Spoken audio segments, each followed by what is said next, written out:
And for more on that, we're being joined by Richard Kimber here on the broadcast. Richard, thank you so much for being here on Beyond World is One. Talk to us.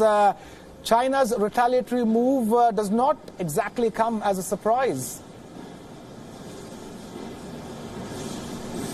No, indeed. It's really becoming standard practice for the Chinese Foreign Ministry after announcing that it plans retribution to then carry out retribution some few days later in very much a tit-for-tat fashion, as you suggest. These come only 3 days, these sanctions, after the US sanctioned high-profile individuals in the Communist Party in China over, as you say, what they call human rights abuses in the northwestern region of Xinjiang. Now, these sanctions that are now imposed on the US senators, they don't really have any details from the Foreign Ministry. They did not elaborate in their statement this afternoon about what exactly they're planning to do. But really, these are high-profile China critics that have been targeted. Marco Rubio, Ted Cruz, some of the most outspoken China critics, particularly Marco Rubio, who himself has sponsored multiple bills this year alone that target China and Chinese businesses. Back in May, he tried to prevent any Chinese company from being listed or operating in a market capacity in the United States if that Chinese company was deemed to have some kind of connection to the Chinese military or to anything relating to human rights abuses. So he's definitely been an outspoken critic of China,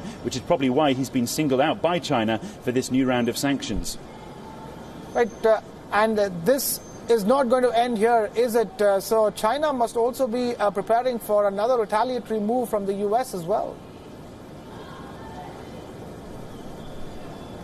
Well, it's be expected that there will be some form of retaliatory move, as you say, from the US. Whether it can continue in this very personal tit-for-tat sanctions against individuals is not really clear, because at some point it's going to run out of people who can justifiably be targeted. I mean, even with these sanctions, many of the commentators here saying that these are really nothing more than symbolic retribution moves from China, because in both cases, both with the US sanctioning the Chinese individuals and China sanctioning the US individuals, none of these individuals particularly have anything to lose in the short term. Neither of them on either side seem to have any known financial or legal assets in either country, and neither sides are likely to be travelling on a personal basis to either country anytime soon. So these really are seen as symbolic more than anything else. What perhaps might be more likely is in the build-up to the US election that President Trump is still trying to rally his supporters behind. We can expect to see him talk tough more on China and to encourage members of his close-knit Senate team around him to try and impose more sanctions, simply to try and boost his domestic popularity.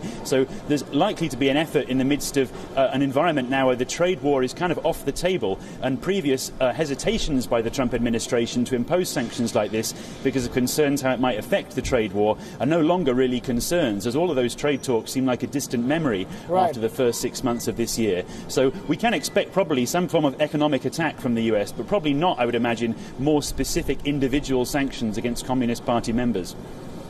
Richard Kimber joining us live with that ground report from Hong Kong on the broadcast. Thank you, Richard, for being with us.